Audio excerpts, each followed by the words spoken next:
Muchas gracias, doctora Karen. Ante todo, buenas noches con todos. Agradezco ante todo al doctor Mike Pilares Rado, decano del Colegio de Abogados de Cusco, a la institución Lex Academy Perú por la invitación a poder debatir temas de actualidad jurídica.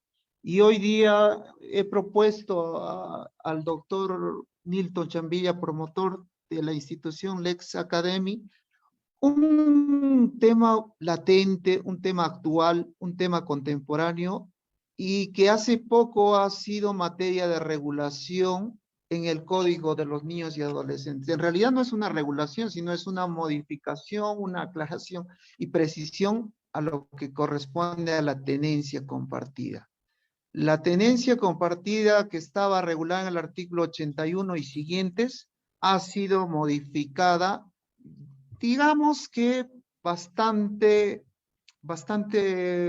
vertiginoso en algún aspecto, porque sencillamente se ha virado la corriente que ya se tenía anteriormente, quizás en la jurisprudencia, en la doctrina, pero que ahora el Congreso, por insistencia, ha regulado lo que efectivamente se llama la tenencia compartida. Y el título que hoy día les presento a ustedes se llama La tenencia compartida y la flexibilización de los principios procesales en el derecho de familia.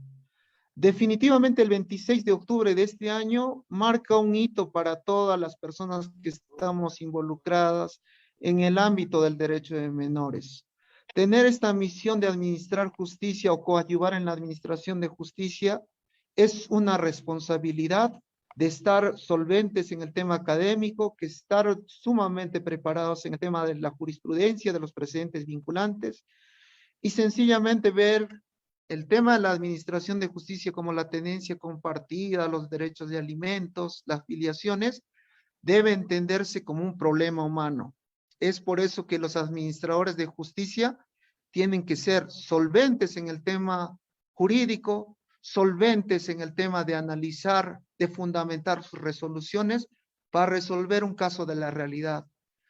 Quiero saludar también a los amigos, a mis alumnos de la Universidad Andina de Cusco, a los alumnos de las universidades de Cusco y de Arequipa que están presentes ahora, y decirles que el mundo del derecho en el Perú ha cambiado. Quizás nos forjaron a nuestra generación en una idea de interpretación de la ley estrictamente. Nos habíamos visto y pensábamos que el sistema, el civil law, era el que tenía que reinar por siempre, pero poco a poco el common law ha ganado terreno y el sistema de precedentes nos ha enseñado que una de las fuentes principales del derecho también es los precedentes y, ¿por qué no, la jurisprudencia al lado de la ley, evidentemente? Pero cuando hablamos de derecho de familia, no estamos hablando de matemáticas, no estamos hablando tampoco de un derecho civil patrimonial en estricto. Cuando hablamos de temas vinculados a derechos de los niños, de los adolescentes, tenemos que tener una óptica más minuciosa, más humana, más sensible. En la tenencia compartida, definitivamente es un punto de reflexión para nosotros.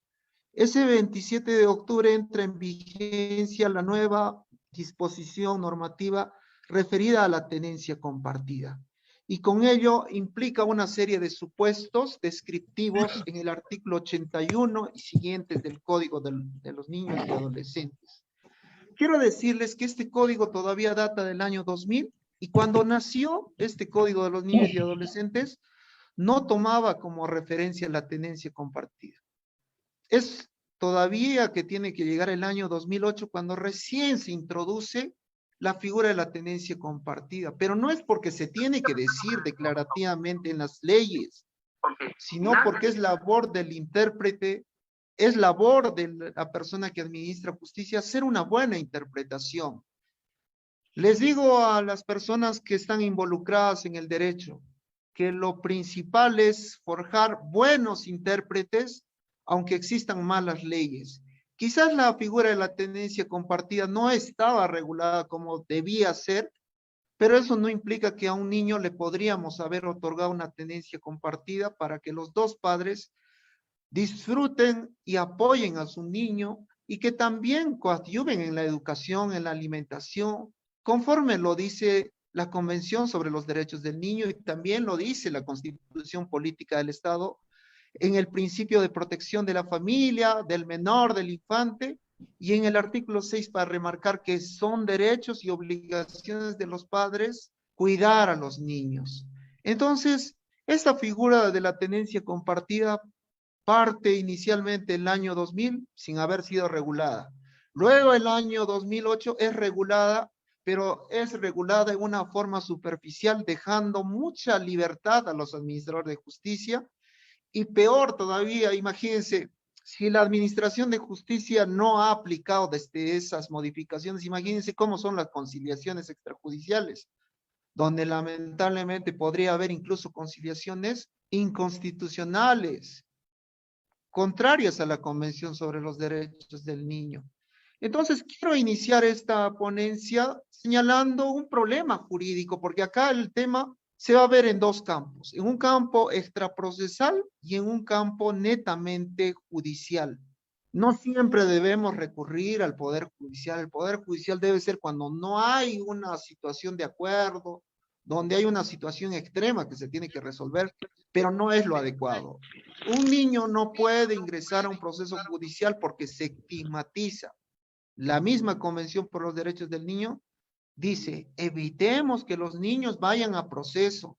Los padres tienen que tomar conciencia que no es necesario recurrir inmediatamente al juez, pero también el Ministerio de Justicia tiene que capacitar y tiene que revalidar los títulos de los conciliadores extrajudiciales, porque ahora esta conciliación sobre el tema de tenencia tiene que enfocarse teniendo en cuenta qué cosa, que la tenencia compartida en el artículo 81 del Código de los Niños y Adolescentes, vigente desde el 27 de octubre de este año, prioriza a nivel extraprocesal como a nivel procesal la tenencia compartida. ¿Eso qué quiere decir? Que papá y mamá tienen que cuidar del niño y de los bienes del niño y de su futuro y de su proyecto de vida en las mismas condiciones y de acuerdo a sus posibilidades. Yo no creo que sea en un orden matemático, pero sí en un orden racional, principalmente desprendiéndose de sus intereses como adultos para satisfacer el interés superior del menor. Aquí lo que importa es el interés del niño. No importa el interés de los mayores. Quizás eso es lo que está sucediendo en la realidad porque muchas conciliaciones a nivel extrajudicial no son las adecuadas. No hay una adecuada capacitación y podríamos ver padres visitantes también vinculados al padre o a la madre. La tenencia compartida no es una situación de género. No, esta norma, si se interpreta adecuadamente, no va a generar mesura en el tema de la obligación alimentaria o va a crear agresores o agresoras en tema de violencia familiar en agravio de menores. Lo que sencillamente se tiene que tomar en cuenta es que esta norma debe ser interpretada adecuadamente de conformidad a la Constitución, a la Convención por los Derechos del Niño. ¿Eso qué quiere decir? Que en este tema de la tenencia compartida vamos a tener que hacer una interpretación sistemática. Definitivamente ese es el punto crucial porque vamos a darnos cuenta que el ordenamiento jurídico, a lo menos en nuestro país, es totalmente deficitario, incoherente, tiene vacíos, tiene deficiencias, tiene antinomias, premian al mejor congresista, al que da más leyes, cuando en realidad nosotros necesitamos pocas leyes y mejores intérpretes. No solamente los órganos de administración de justicia, sino también las personas que coadyuvan la conciliación extrajudicial. Y también quiero entender y quiero que desde las salas universitarias entendamos que no es igual hablar de derecho de familia que hablar de derechos reales o hablar de contratos, porque en algunos casos como el de régimen de visitas, la tenencia compartida, tiene que haber un papel dinámico del juez, tiene que haber un papel dinámico en el sentido de encontrar un punto de equilibrio para satisfacer el interés superior del menor. Y yo soy creyente de los precedentes vinculantes que nos ayudan en la interpretación y aplicación de la ley. Eso es fundamental. Definitivamente hay principios que vamos a tener que despejar para poder otorgar una tenencia compartida. El artículo claramente dice una cosa fundamental y los voy a leer este artículo 81 para empezar poquito a poquito a desmenuzarlo y en un tiempo adecuado poder darles un mensaje, porque quizás el tiempo no va a ser el suficiente, quizás va a haber más oportunidades donde vamos a seguir charlando, pero quiero decirles una cosa, que quienes debatan de este tema tienen que ser personas que también traduzcan la dogmática en la práctica y estudien la jurisprudencia, porque la dogmática pura en las universidades, en los administradores de justicia o una labor mecánica solamente daña los intereses del menor. Entonces, quiero decirles, este artículo 81, este nuevo artículo que está regulado por la ley 31.590, publicado en el Diario Oficial El Peruano el 26 de octubre del 2022, díceles lo siguiente, así voy a tratar de sintetizar. La tenencia compartida, artículo 81.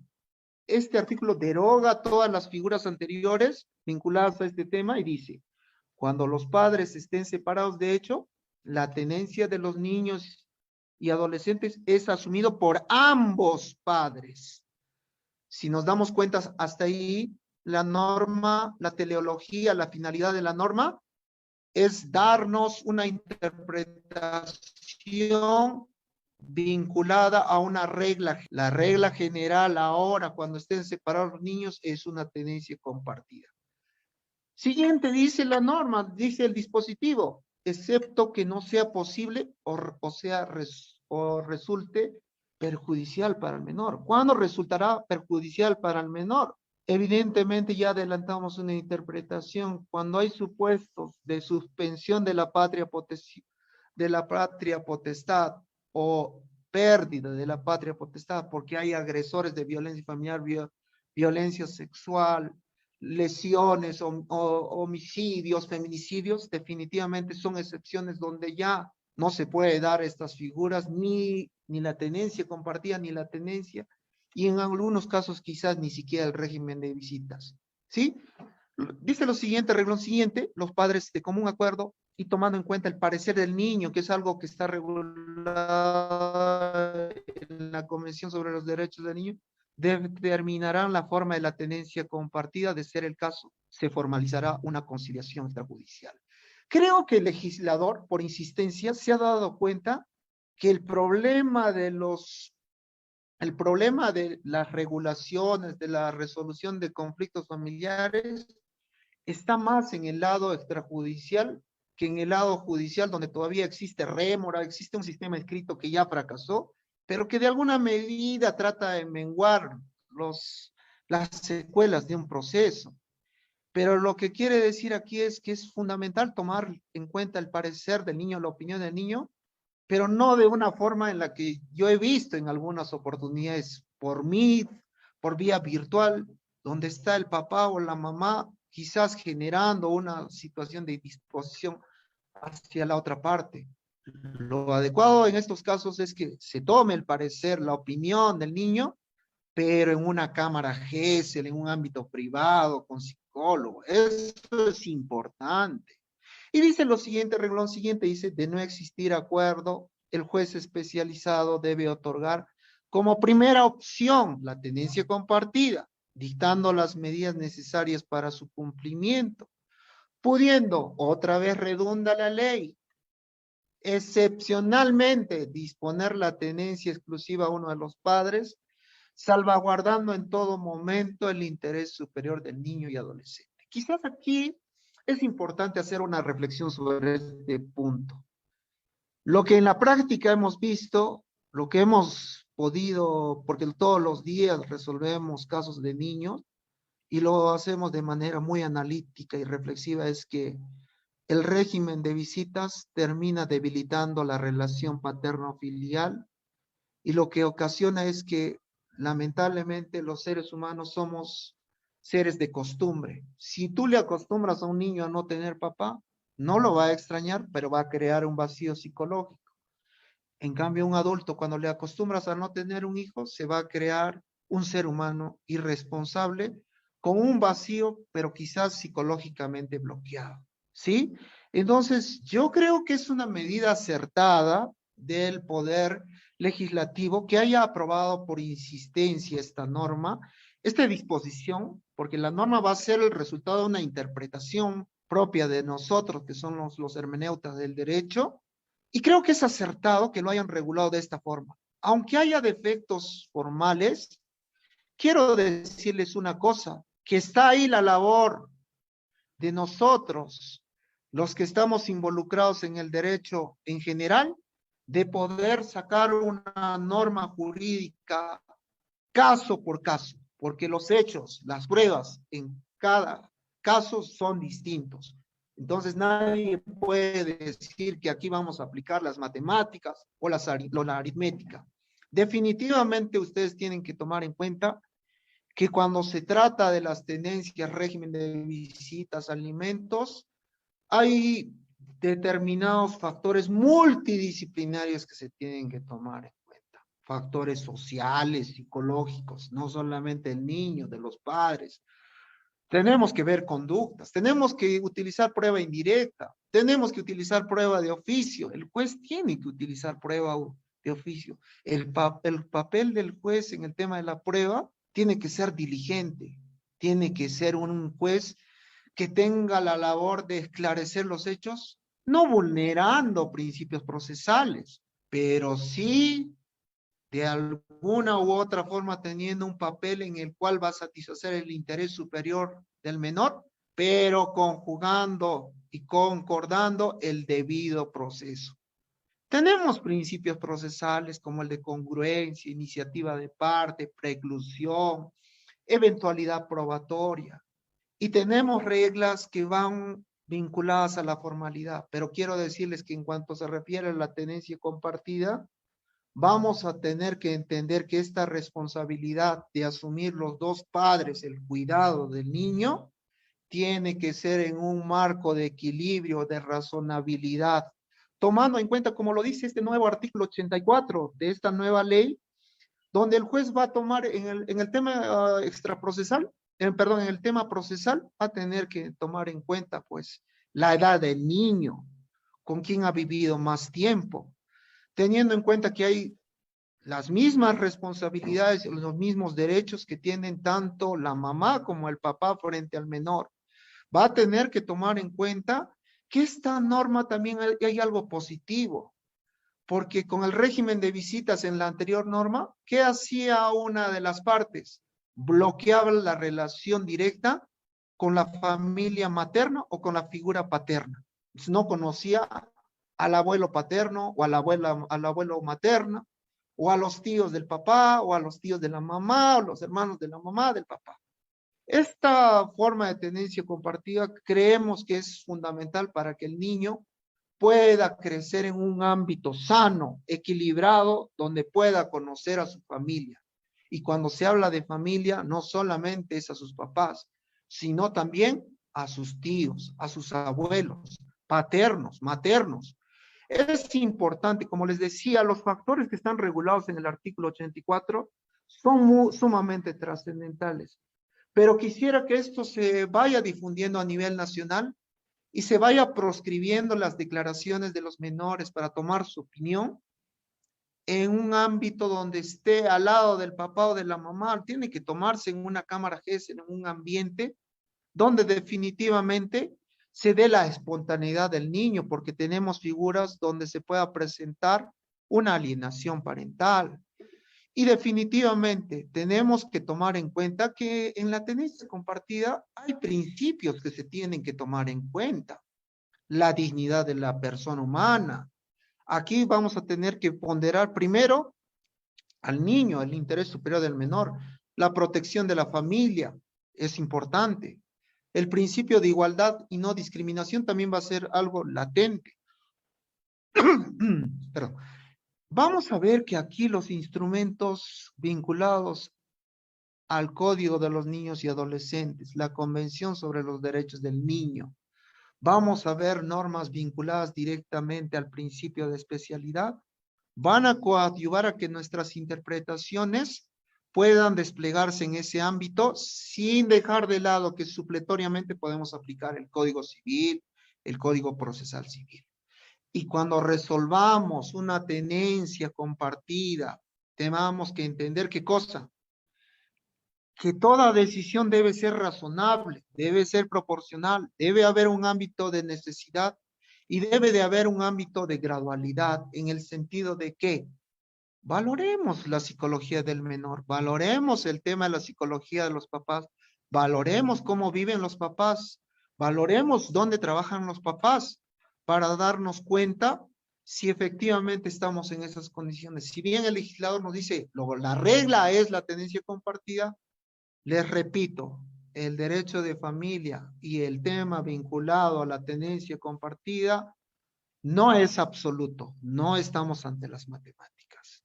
En el tema extraprocesal, repito, tiene que también aplicarse por los conciliadores extrajudiciales, sean conciliadores de las municipalidades, conciliadores extrajudiciales privados, sean conciliadores extrajudiciales fiscales, cualquiera fuese la posibilidad, tienen que aplicar esta ley. Tengan en cuenta que esta ley, de acuerdo a la teoría de aplicación inmediata de la ley o teoría de los hechos cumplidos, ha entrado en vigencia el 27 de octubre del 2002 y se tiene que aplicar a todos los hechos que de ahora en adelante estén suscitándose y a todos los procesos que ahora siguen en trámite porque la nueva norma tiene que aplicarse inmediatamente.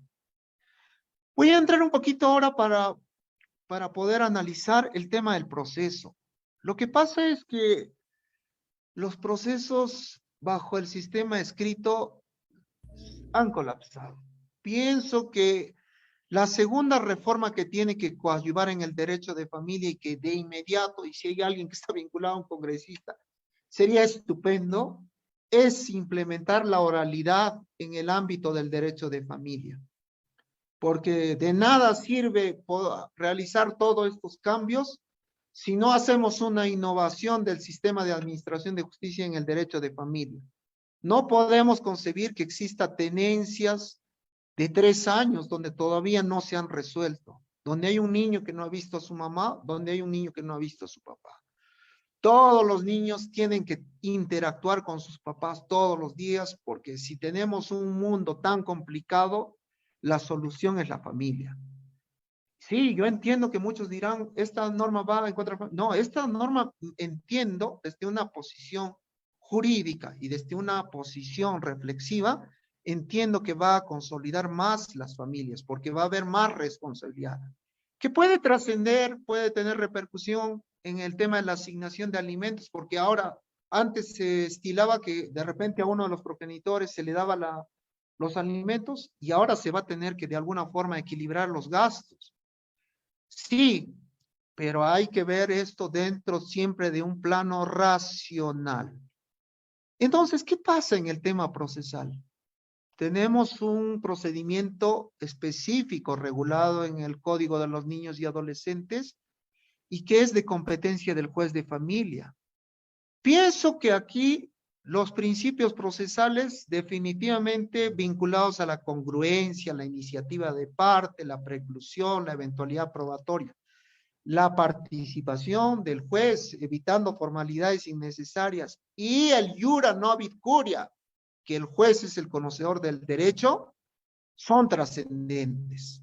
Pero no quiere decir que flexibilicemos todos estos principios procesales avasallando las normas y garantías del debido proceso, como el derecho de defensa, el contradictorio, la observación de la prueba, el derecho a la fundamentación y motivación de resoluciones. En un ejemplo claro les puedo decir que si advertimos hoy, en esta fecha, 8 de noviembre del año 2022, ingresa una petición de régimen de visitas y en los hechos de la demanda más se visualiza en satisfacción de los intereses del menor una tenencia compartida, entiendo que en el transcurrir del proceso el juez pueda poner en los puntos controvertidos, ¿qué cosa? la posibilidad de resolver y otorgar una tenencia compartida en base a lo establecido en el artículo 81 y siguientes del Código de los Niños y Adolescentes. Es decir, no me estoy subrogando, pero estoy flexibilizando el principio de congruencia e iniciativa de parte, poniendo en el punto controvertido, trasladando a la otra parte para que pueda hacer su observación. Y ahí seguramente va a admitir, va a actuar medios probatorios. Lo ideal sería que al momento de admitir la demanda, desde ya pueda ordenar los medios probatorios necesarios, pueda hacerlo de oficio. Nada le impide, por eso es que el tercer pleno casatorio en materia civil le ha dicho al juez de familia, oye, por si acaso tú eres juez de familia y no eres un juez civil o eres un juez penal, tú eres un juez tuitivo, entonces tú vas a tener papel dinámico. Y en el 10º pleno casatorio de la Corte Suprema de Justicia en materia civil y familia, le ha dicho al juez, oye, un momentito, por si acaso en tema de prueba de oficio, cuando se trate de niños o poblaciones vulnerables, tienes que tener mayor papel, tienes que tener un papel protagónico, dinámico. Entonces, ahí, por ejemplo, antes o después de la audiencia de admisión y actuación de medios probatorios, haciendo el traslado a las partes correspondientes, hay posibilidad de flexibilizar el principio de eventualidad probatoria y actuar de repente pruebas adicionales. Pruebas, por ejemplo, una evaluación psicológica del menor, una evaluación psicológica del papá, de la mamá, una evaluación social adicional, no lo sé, distintas circunstancias que rodean tanto a los papás como al menor. El punto principal es entender que en los procesos lo que se tiene que satisfacer es el interés superior del menor que tiene rango convencional, rango constitucional, es fuente de interpretación, fuente de creación de normas, ¿sí? Y cuando llegue a la sentencia, habiendo flexibilizado todos esos principios procesales y habiendo tenido pruebas de oficio, si es que fuera correspondiente, en base al iura novit curia, y habiéndolo fijado en los puntos controvertidos, y que pese a haber tenido una demanda de régimen de visitas, pueda pronunciarse en la sentencia por una tenencia compartida, debiendo fundamentarla, motivándola. Definitivamente es un punto crucial porque es una garantía del debido proceso. Entonces, hay aspectos que se tienen que tomar en cuenta. La interpretación y aplicación de todas esas normas que se van a trasuntar en la sentencia tiene que ser el reflejo de todo ese análisis que tiene que dar el juez. Entonces, haciendo una pequeña reflexión más o menos de lo que se tiene, es que la tenencia compartida se tiene que dar en función al menor, no de los progenitores. La tenencia compartida es la primera opción, tanto en la vía extrajudicial como judicial propiamente dicho. Es la regla y la tenencia exclusiva y el régimen de visitas viene a ser o es la excepción, ¿sí? Se debe de valorar en estas pretensiones de tenencia compartida, tenencia exclusiva y régimen de visitas, los aspectos multidisciplinarios. El juez, el fiscal se tienen que fijar en la indumentaria multidisciplinaria de los psicólogos, asistentes sociales y demás. No puede resolver aisladamente. El derecho necesita el apoyo de otras ramas en general. Y eso es importante porque aquí lo que se tiene que lograr es hacer justicia a un caso concreto que va a ser resolviendo en favor de un niño, haciendo que ese niño cuando llegue a ser un ciudadano sea una persona de bien, ¿sí? Otro punto que se debe tomar en cuenta es que cada caso se debe de valorar de forma distinta. Acá no es que sentencias geométricas o vinculadas a una motivación geométrica como puede haber sucedido en los procesos contenciosos administrativos. No, acá se tiene que valorar incluso aspectos de la identidad dinámica, estática del menor, porque nos vamos a encontrar casos donde incluso hay niños que no han vivido con su padre biológico, pero que en el camino el padre biológico va a presentarse al proceso y va a decir, yo quiero tener a mi niño. Y el padre dinámico, el que ha asumido el papel, pero que no tiene ese vínculo de consanguinidad, va a decir, no, ¿y yo dónde quedo? Son casos definitivamente donde se tienen que utilizar principios. Esos principios tienen que derrotar a las reglas, no se olviden, eso es un punto crucial, ¿sí? También tienen que tener en cuenta que esto no es matemáticas, estas no son sentencias ejecutivas, definitivamente, o procesos donde se tiene que despejar una incertidumbre jurídica, como en los procesos no contenciosos. En la tenencia compartida va a haber casos donde esa tenencia va a tener que ser progresiva, con apoyo del equipo multidisciplinario, del psicólogo, del asistente social. No es una situación de la noche a la mañana. Entiéndase una cosa, un punto fundamental que dice el Código de los Niños y Adolescentes. Los procesos de familia tienen que valorarse como problemas humanos, ¿ok? Y tiene que entenderse que la tenencia solamente es una de las vertientes de la patria potestad, porque la patria potestad implica todo un cúmulo de situaciones jurídicas, ¿sí? Entonces, las interpretaciones que hagamos vinculadas a la tenencia compartida, tenencia exclusiva y régimen de visitas, tiene que estar enfocada en una interpretación sistemática de la Constitución, del Código de los Niños y Adolescentes, de la Convención sobre los Derechos del Niño, priorizando principios frente a las reglas. ¿Sí? Si se dan cuenta, ahora ya no está exigiendo la conciliación, aunque hace mucho tiempo la conciliación en tema de familia también ya no era un requisito, lo dice ahora la propia ley. ¿Sí? Hay que tener en cuenta también que estas reformas legales tienen que, en este caso, ya aplicarse, como les había dicho, en base a la teoría de los hechos cumplidos, ya todos los procesos en trámite tienen que adecuarse a las nuevas reglas establecidas en el artículo 81 y siguientes del Código de los Niños y Adolescentes. ¿Sí? Esta tenencia compartida que ahora está regulada tiene sustento convencional, constitucional, y está vinculado al derecho del menor a tener contacto directo con sus progenitores y a no ser separado de su familia. Eso es un punto crucial. Lamentablemente nuestro país ha demorado culturalmente y reflexivamente en poder internalizar que la tenencia compartida es una situación latente que otros países lo han asumido hace muchos años. Entiéndase que la Convención sobre los Derechos del Niño todavía data de los años 90 y ya nos daba una luz de que esa era la primera posibilidad. ¿Sí? Hay que ver que las flexibilizaciones a los principios procesales y el papel dinámico del juez al momento de actuar pruebas no tiene que ser transgrediendo las normas del debido proceso. En todo momento tiene que hacer el traslado a las partes para que puedan observar la prueba, puedan observar sus decisiones, puedan hacer la impugnación y gozar de la pluralidad de la instancia. ¿Sí? Es importante para ello también resaltar que la toma de opinión del niño tiene que ser en un ámbito adecuado, en una cámara GESEL adecuada, no en el despacho judicial, no en un despacho donde no haya privacidad, tiene que ser un ámbito donde reúna las condiciones adecuadas para la espontaneidad y la declaración del menor.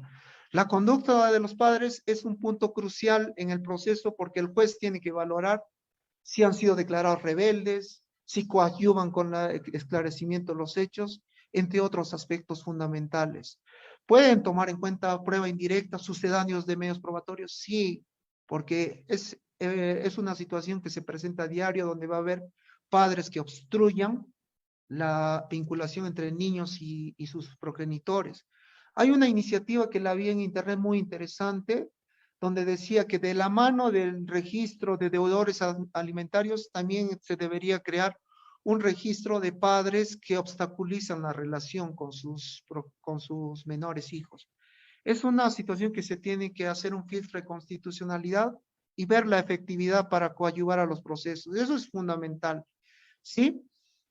Es importante señalar lo siguiente, que si bien en los actos postulatorios en una demanda puede haber una pretensión de régimen de visitas que fácilmente en una sentencia pueda ser convertida en una tenencia compartida. No una que caiga de sorpresa, sino una que en el interín del proceso haya sido trasladada a las partes. ¿Sí? El juez debe de actuar medios de prueba de oficio, pero trasladando a las partes procesales. ¿Ok? Es importante esa sentencia que traduzca, justifique, fundamente hechos, pruebas y la ley adecuada y aplicando el Iurat Novit Curia en un punto de equilibrio, tomando en cuenta precedentes vinculantes de la Corte Suprema de Justicia de la República y también los precedentes del Tribunal Constitucional. No olvidemos como antecedente que se estuvo aplicando indebidamente el tercer pleno casatorio y tuvo que subir una acción de amparo al Tribunal Constitucional y el Tribunal Constitucional le tuvo que decir a la Corte Suprema, oye, un momentito, tu pleno se tiene que interpretar así. Si vas a flexibilizar el principio de congruencia, tienes que trasladar a las partes, tienes que hacer esto, tienes que respetar el derecho de defensa, el derecho a la pluralidad. Hay normas muy interesantes que se han dictado últimamente en el tema de alimentos, como el tema de agilizar la información al momento del saque del proceso, lo diremos así, en los actos postulatorios, que se tienen que definitivamente aplicar a los demás procesos de familia, sea afiliaciones, sea suspensión de la patria potestad, tenencias, adopciones. El tema es que de saque para que no lleguen a la audiencia única recién en ese momento pidiendo información, pruebas de oficio y dilatando 3 años. No, no puede existir. Pienso que la salida es que pronto el legislador asuma y el gobierno invierta en convertir estos procesos de familia en procesos bajo el sistema de oralidad de administración de justicia. Creo que eso es lo fundamental, porque cuando creamos una sociedad buena, definitivamente vamos a generar un país rico en cultura, un país rico donde tenga un sustento social basado en la familia, que va a ser el principal núcleo de protección del ser humano. No olvidemos que la primera sociedad es la familia.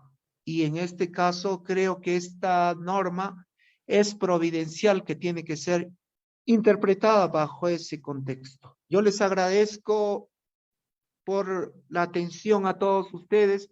Espero que les haya gustado esta exposición, sin perjuicio de ello, de que más adelante sigamos conversando al respecto. Muchas gracias, doctora Karen, muchas gracias a todos ustedes. Estoy atento a cualquier consulta.